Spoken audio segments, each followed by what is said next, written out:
often in the Bible they talk about the stranger.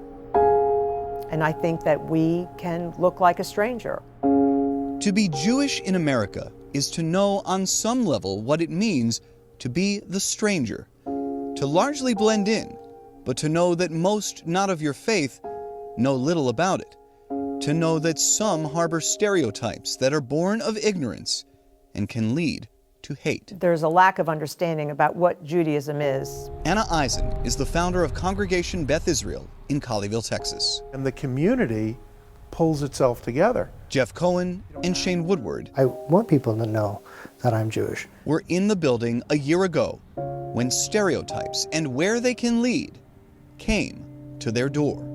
Someone is in our synagogue yelling at the rabbi. Halfway through Saturday morning services, We're all listening to it online. congregants live streaming from home called 911. Oh my God, there's a guy with a gun. The stranger at their synagogue door had begun holding those inside hostage. I've got someone who has a gun, and he says he has 2 bombs. He wanted the release of a prisoner. He chose a synagogue because Our attacker said, Jews control the media, Jews control the banks, Jews control the government, Jews pull all the strings. This guy believed it. He had heard these over and over again. 4 congregants were held for 11 hours. They finally escaped.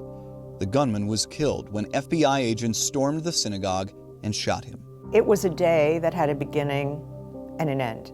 But we now can look back and see that it was also part of an emerging trend of anti-Semitism. Acts of anti-Semitism have always existed, but since 2016, reports of those acts have more than doubled. In just the first week of this year, anti-Semitic incidents were reported in the press in Florida, Nevada, Michigan, and Montana. We're in 2023 and it's very alive. Woodward was not born Jewish. He was raised Christian in a small town in West Texas.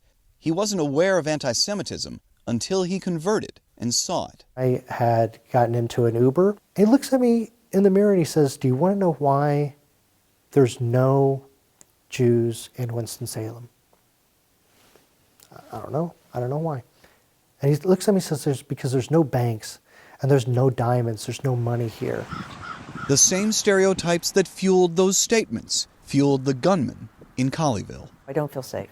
When I have to go into my synagogue with an armed guard at the door, why would I feel safe? We have some members who are very leery to take their children to religious school, who, even when there's no signs out front or anything like that, don't want to go to a public place where we're meeting. Did you ever waver in whether or not you still wanted to go through with this?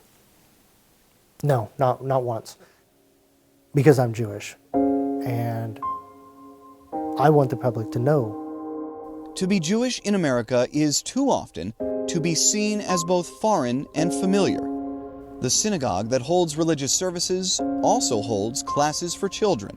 The same people who wear kippot and talit, host blood drives, and in the South, say y'all. Most of us understand in some way feeling like a stranger, which is why in this building, to welcome the stranger remains at its heart. What we strive for is to be welcoming, to be open. And that's not going to change? I hope not. Boy, if it did, I'd be out of here in a minute. I never want to be part of a synagogue that would not welcome the stranger. In Colleyville, Texas, I'm Matt Pearl.